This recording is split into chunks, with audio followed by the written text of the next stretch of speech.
Hello friends, आज का जो सेशन लेके आए हैं इस सेशन में हम लोग सेट नंबर 8 कवर करेंगे।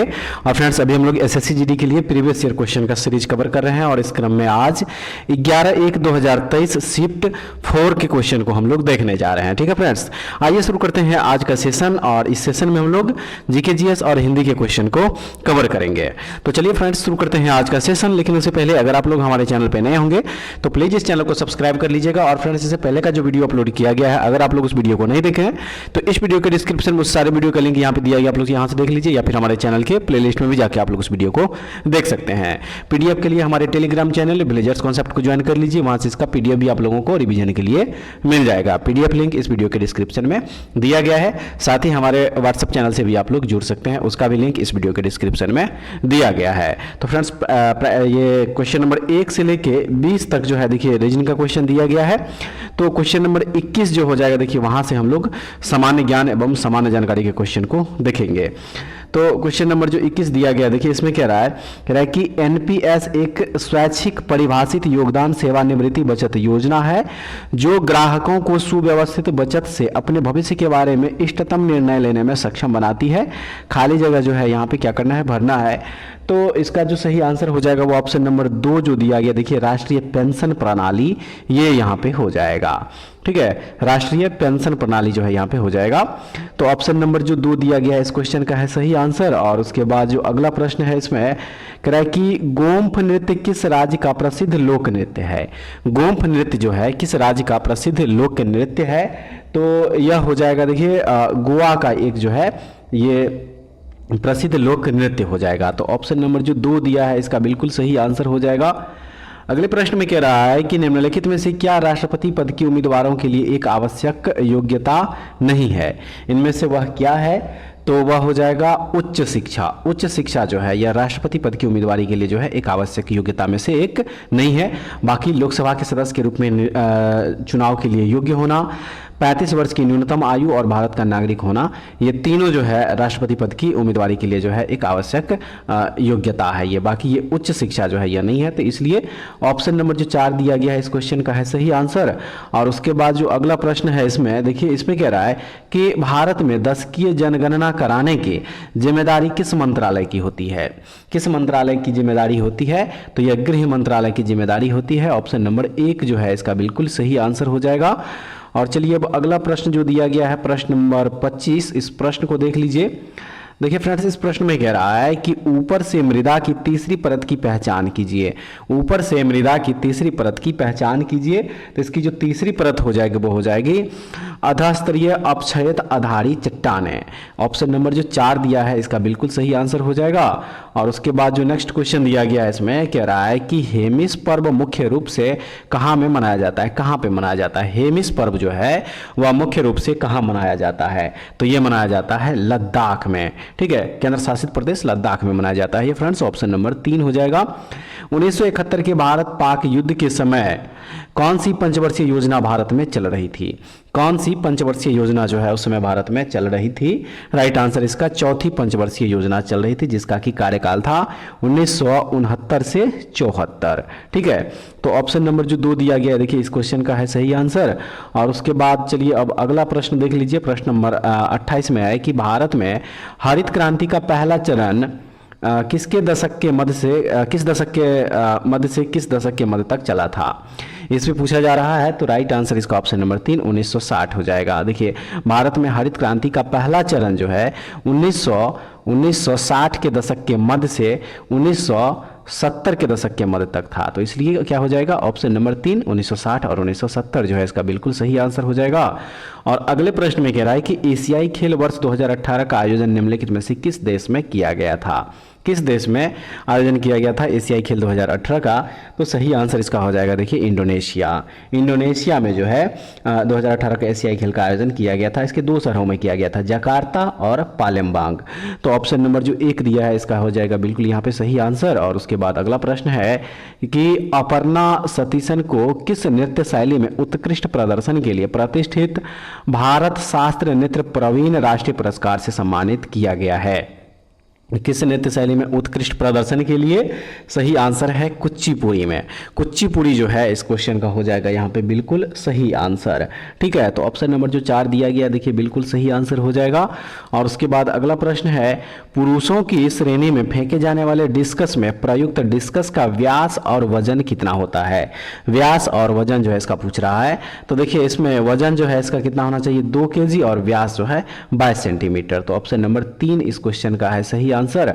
और चलिए अब अगला प्रश्न जो दिया गया है इस प्रश्न को देख लीजिए। प्रश्न नंबर हो जाएगा 32। ठीक है, प्रश्न नंबर जो है कितना हो जाएगा? 32 हो जाएगा। कह रहा है इस प्रश्न में 2019 में भारत कितना मिलियन टन इस्पात का विनिर्माण कर संसार में कच्चा इस्पात उत्पादकों में दूसरे स्थान पर था?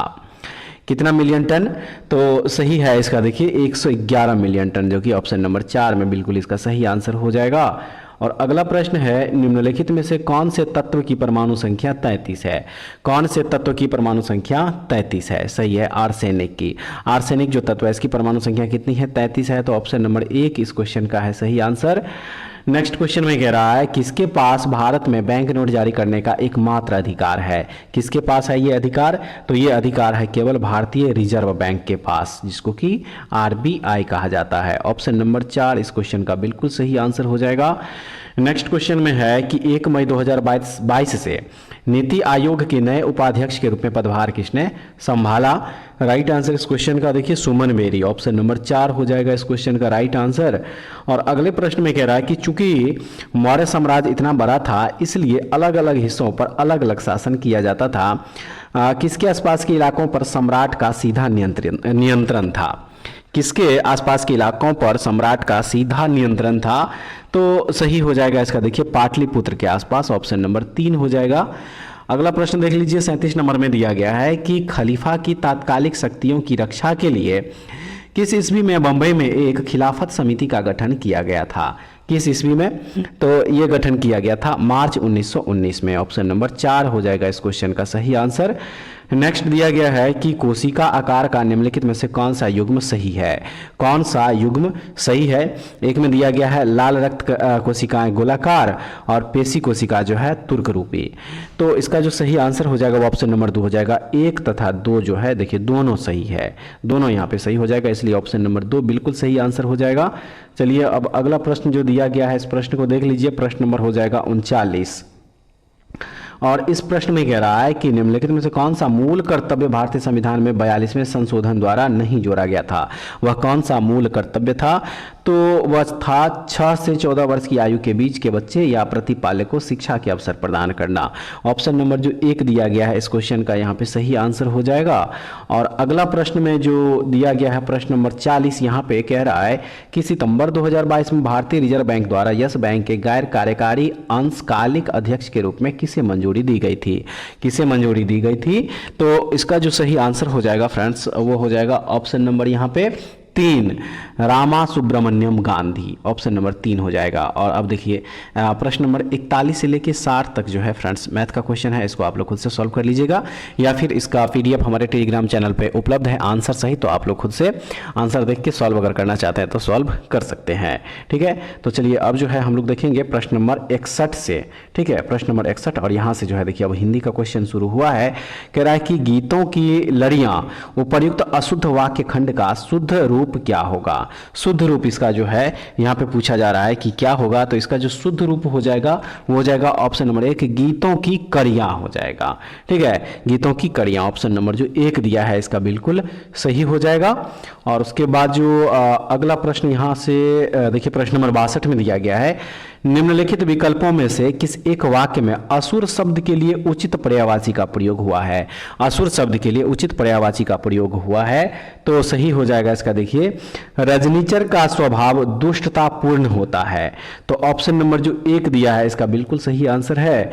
और उसके बाद जो नेक्स्ट क्वेश्चन है इसमें कह रहा है कि जिसकी सीमा ना हो वाक्यांश के लिए उचित शब्द बताइए। वाक्यांश के लिए उचित शब्द बताइए, तो इसके लिए उचित शब्द हो जाएगा असीम। Option number 3। इनमें से कौन सा शब्द अग्नि का पर्यायवाची नहीं है?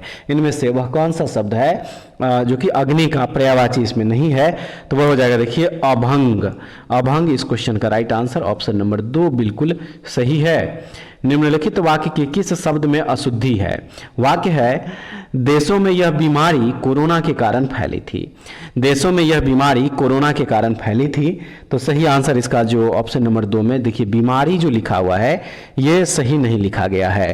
ठीक है, बीमारी जो है फ्रेंड्स ये सही नहीं लिखा गया। बीमारी जो है आप इस तरह से लिखिएगा, इस तरह से जो है बीमारी लिखा जाएगा। देखिए यहाँ पे हर्ष ई कार्य यहाँ पे जो रॉक में दिया गया ये गलत यहाँ पे हो जाएगा, तो इसलिए ऑप्शन नंबर 2 बिल्कुल सही आंसर इस क्वेश्चन का होगा। अगला प्रश्न में कह रहा है कि उसके पक्ष में अनेक लोग हैं। रेखांकित शब्द के विलोम शब्द का चयन कीजिए, और यहाँ पे रेखांकित शब्द कौन सा है? तो वह है पक्ष। पक्ष का क्या करना है? विलोम शब्द यहाँ पे ढूंढना है। तो राइट आंसर इसका हो जाएगा ऑप्शन नंबर 1 विपक्ष। पक्ष का क्या होता है? विलोम या फिर उल्टा, तो विपक्ष होता है, इसलिए ऑप्शन नंबर 1 इस क्वेश्चन का है सही आंसर। और नेक्स्ट क्वेश्चन में कह रहा है कि निम्नलिखित मुहावरे का उचित अर्थ विकल्पों में से चुनिए। मुहावरा है मुट्ठी गर्म करना। मुहावरा है मुट्ठी गर्म करना, इसका अर्थ जो है यहाँ पे क्या करना है? विकल्पों में से चुनना है। तो इसका जो सही आंसर हो जाएगा वो हो जाएगा घूस देना। मुट्ठी गर्म करना का जो मतलब हो जाएगा यहाँ पे मुहावरे का वो हो जाएगा घूस देना। तो ऑप्शन नंबर 2 बिल्कुल सही है। और उसके बाद चलिए अब अगला प्रश्न देख लीजिए, प्रश्न नंबर हो जाएगा 68। इस प्रश्न में कह रहा है हमें किसी बूढ़े व्यक्ति के, खाली जगह दिया है, का तिरस्कार नहीं करना चाहिए, उचित भाववाचक संज्ञा से वाक्य पूर्ण कीजिए। यहाँ पे जो है पूछ रहा है कि क्या होगा? तो देखिए सही आंसर इसका ऑप्शन नंबर 1 बुढ़ापे हो जाएगा। हमें किसी बूढ़े व्यक्ति के बुढ़ापे का तिरस्कार नहीं करना चाहिए, तो ऑप्शन नंबर 1 बिल्कुल सही है। नेक्स्ट है दिए गए वाक्यांश के लिए सार्थक शब्द बताइए। दिया गया है कि दोपहर के बाद का समय, और इसके लिए क्या करना है? इसका सार्थक शब्द जो है बताना है दोपहर के बाद का समय के लिए। तो वह हो जाएगा यहाँ पे अपराह्न। क्या हो जाएगा? अपराह्न हो जाएगा। दोपहर के बाद का समय क्या कहलाता है? अपराह्न कहलाता है, तो इसलिए ऑप्शन नंबर 2 बिल्कुल सही है। और अगले प्रश्न में कह रहा है कि निम्नलिखित वाक्य के किस खंड में त्रुटि है? वाक्य दिया गया है जहां तक हमारा विचार तो यही है। जहां तक हमारा विचार तो यही है, और इसमें कह रहा है कि किस खंड में त्रुटि है? तो सही आंसर इसका ऑप्शन नंबर 2 जहां तक जो लिखा हुआ है। देखिए इसमें जो है क्या हो जाएगा? त्रुटि हो जाएगा।